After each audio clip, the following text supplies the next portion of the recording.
Sami Al-Arian, he's director at the Center for Islam and Global Affairs at Istanbul Sabahattin Zaim University. He joins me live on the line. He's in Istanbul.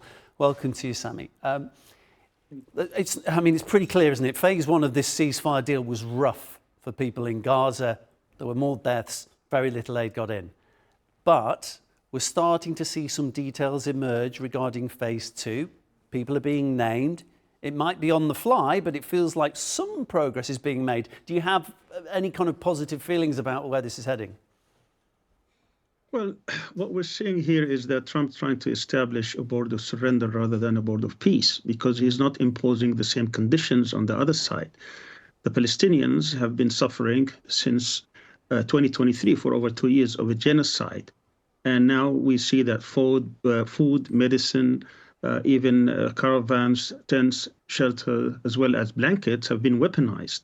They're trying to get what the Israelis have failed to do in 2 years, trying to have either a mass displacement, a forced displacement of Palestinians from Gaza, or to kill as many Palestinians so that they can feel totally despair and leave.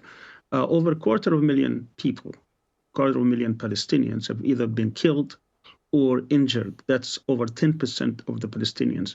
Over 60 million rebels are on the ground, which basically trying to make Gaza unlivable. And yet all what they talk about is one hostage, a body of a hostage that hasn't been found, because probably his body was pulverized by Israel, as well as trying to secure the disarmament of Hamas. Nobody is talking about the suffering of the Palestinian people. Now they bring in about 15 Palestinians, technocratic Palestinians, probably decent people, but who have zero really power to do anything.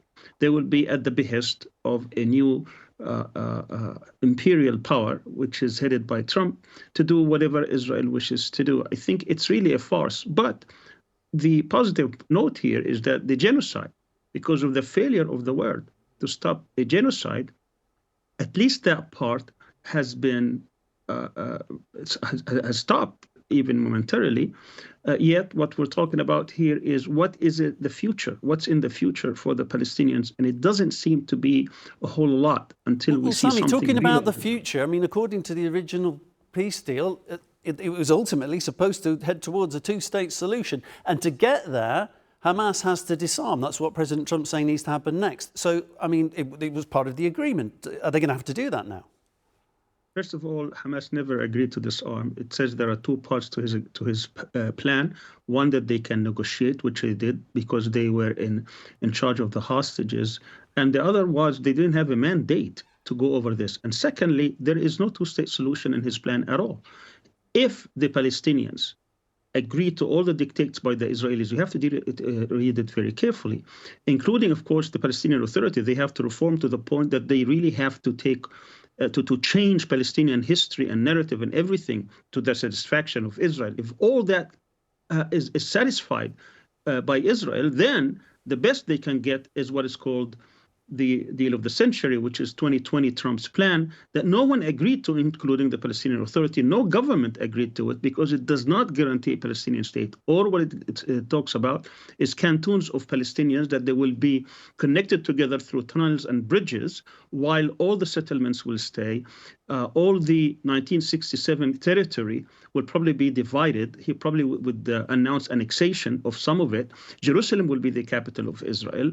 And today we have a complete siege on Gaza, and that even hasn't been lifted, even though he's in charge of Gaza. When you look at the whole situation really objectively, you will see what you have today is not an attempt to find a political solution. It's an attempt to define the Palestinians as a humanitarian catastrophe that needs to be resolved somehow, but it's all about the security of Israel.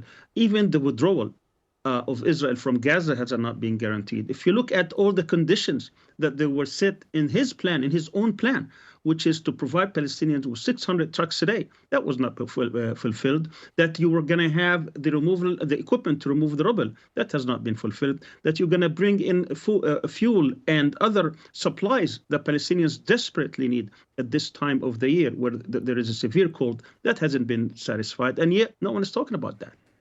Sami, thank you very much. Sami Al-Arian, my guest from Istanbul Sabahattin Zaim University.